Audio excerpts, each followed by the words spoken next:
आज कैब सेवाएं middle class people के जीवन का अहम हिस्सा बन चुकी हैं। इसके माध्यम से हम आसानी से एक जगह से दूसरी जगह पहुंच जाते हैं। इन्हें बहुत ही आरामदायक और सुरक्षित माना जाता है। लेकिन क्या आपको पता है, आपकी एक नादानी आपको बहुत बड़े खतरे में डाल सकती है।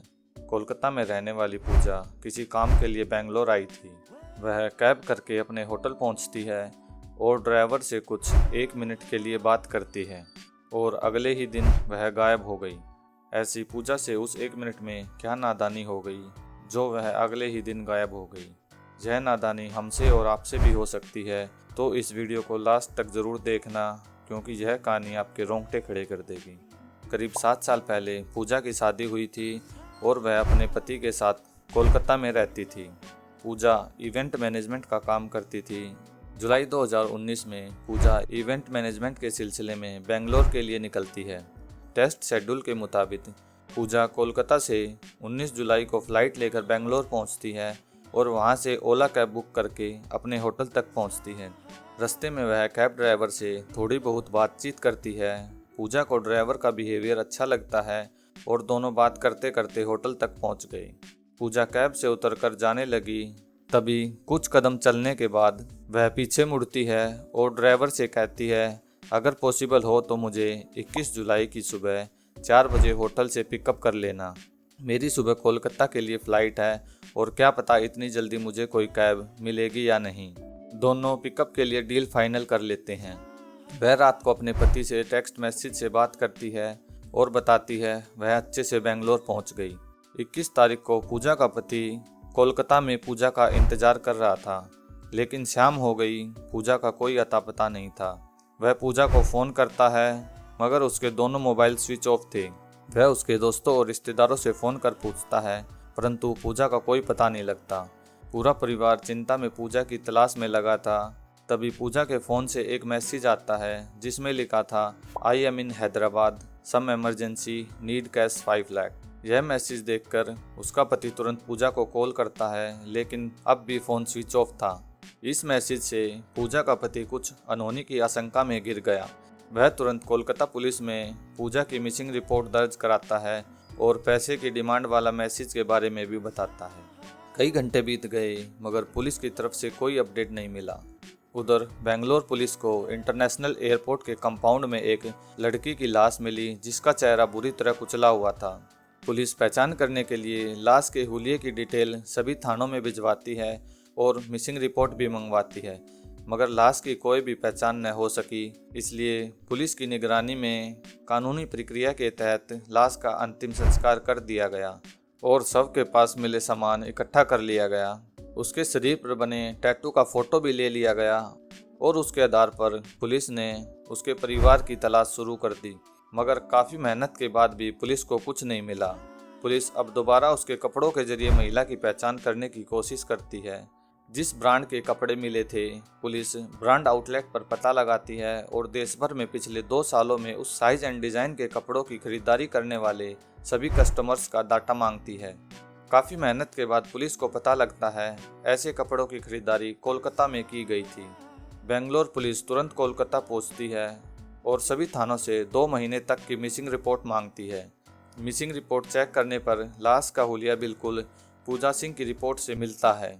बेंगलोर पुलिस पूजा के भाई को कॉल करके बेंगलोर बुलाती है और उसे शव के पास से बरामद सामान और टैटू की फ़ोटो दिखाती है। पूजा का भाई कंफर्म कर देता है कि वह सामान पूजा का ही है और तुरंत अपने जीजा और पिता को फ़ोन कर जानकारी देता है। जानकारी मिलते ही दोनों बेंगलोर चले गए और पूजा की आइडेंटिटी कंफर्म करते हैं। जांच के दौरान कोलकाता पुलिस की बड़ी लापरवाही सामने आई, क्योंकि मिसिंग रिपोर्ट में बेंगलोर जाने का जिक्र था और कोलकाता पुलिस ने बेंगलोर पुलिस को इसकी कोई सूचना नहीं दी थी। पुलिस को अब यह तो पता लग गया था कि लाश किसकी है, लेकिन खून किसने किया यह पता लगाना था। पूजा की मेल का एक्सेस उसके पति के पास था, जिससे पता लगा पूजा ने एयरपोर्ट से होटल जाने के लिए ओला कैब बुक की थी। पुलिस अब उसी ओला कैब को ट्रेस करती है तो पता चलता है पूजा द्वारा की गई बुकिंग उस कैब की आखिरी बुकिंग थी। पुलिस कैब ड्राइवर की डिटेल निकलवाती है तो पता चलता है उस कैब ड्राइवर का नाम HM नागेश है। पुलिस अब नागेश की तलाश में लगती है और कुछ ही दिनों में वह पुलिस की पकड़ में आ गया। पहले तो नागेश इस हत्या में अपना हाथ होने से इनकार करता है, लेकिन पुलिस टॉर्चर के बाद वह एक के बाद एक सब राज उगलता है जो सबको चौंका देते हैं। नागेश के मुताबिक पूजा ओला ऐप के जरिए बेंगलोर एयरपोर्ट से पे बिल होटल तक कैब बुक करती है। दोनों के बीच कैब में बातचीत होती है और पूजा को ड्राइवर का बिहेवियर अच्छा लगता है, तो वह उसे 21 जुलाई की सुबह 4 बजे होटल से पिकअप कर एयरपोर्ट तक छोड़ने को कहती है। दोनों की डील 1200 में डन हो जाती है। ये डील होते ही नागेश को लगता है पूजा के पास बहुत पैसे होंगे और उसे लूटने का प्लान बनाने लगा। वह एक दुकान से चाकू और रोड खरीदता है और अपनी सीट के पास रख लेता है। डील के मुताबिक वह 4 बजे कार लेकर पूजा को लेने होटल पहुंचता है।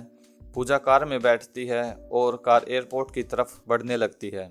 नागेश पूजा के सोने का इंतजार करता है और जैसे ही पूजा की आंख लगती है वह गाड़ी सुनसान इलाके की तरफ मोड़ लेता है। सुनसान इलाके में पहुंचने के बाद वह पूजा को जगाता है और उसे सारा सामान देने को कहता है। पूजा विरोध करती है और चिल्लाने लगती है, तो नागेश रोड निकालकर पूजा के सिर पर वार करता है और पूजा वहीं बेहोश हो जाती है। वह पूजा को कार के अंदर डालता है और एयरपोर्ट कंपाउंड में कार खड़ी करता है। कार के रुकते ही पूजा दरवाज़ा खोलकर लड़खड़ाती हुई भागती है। यह देखकर नागेश को गुस्सा आता है और वह चाकू निकालकर उसके पीछे भागता है और उसे पकड़कर ताबड़तोड़ चाकुओं से वार करने लगता है। नागेश ने पूजा की जान तो ले ली, मगर अब उसे डर लगने लगा कि अगर पूजा की पहचान हो गई तो वह जल्दी ही पकड़ा जाएगा।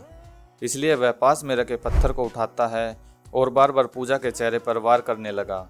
वह तब तक वार करता रहा तब तक उसका चेहरा बिगड़ नहीं गया। वह लाश को पास की झाड़ियों में फेंक देता है और सारा सामान कब्जे में ले लेता है। उसे उम्मीद थी पूजा के पास हजारों रुपए मिलेंगे, परंतु उसके पर्स में कुल 500 रुपये मिले और 2 फ़ोन मिले। इसके बाद वह पूजा के पति को 5 लाख रुपए के लिए मैसेज करता है। टूटी फूटी इंग्लिश देखकर वह समझ जाता है कि मैसेज पूजा ने नहीं किया और तुरंत कंप्लेन पुलिस में करता है। पुलिस के मुताबिक अगर पूजा सुबह डायरेक्ट ड्राइवर से बात कर कैब बुक करने की बजाय ऐप के माध्यम से करती तो यह घटना टल सकती थी, क्योंकि ऐसी कंडीशन में ड्राइवर के पकड़े जाने का खतरा बहुत ज़्यादा रहता है। चंद पैसे बचाने के चक्कर में पूजा ने यह नादानी भरा काम कर दिया और इसकी कीमत पूजा को अपनी जान देकर चुकानी पड़ी। आप भी चंद पैसे बचाने के चक्कर में ऐसी गलती ना करें, क्योंकि क्या पता आपकी किस्मत किस दिन खराब हो। फिलहाल नागेश पर हत्या, लूटपाट और हत्या के सबूत मिटाने का मामला चल रहा है और वह सलाखों के पीछे बंद है। आपके मुताबिक उसे क्या सज़ा होनी चाहिए, कमेंट में ज़रूर बताएं। अगर आपको वीडियो पसंद आई हो तो वीडियो को लाइक करें और ऐसी इंटरेस्टिंग स्टोरीज देखने के लिए हमारे चैनल को सब्सक्राइब ज़रूर करें।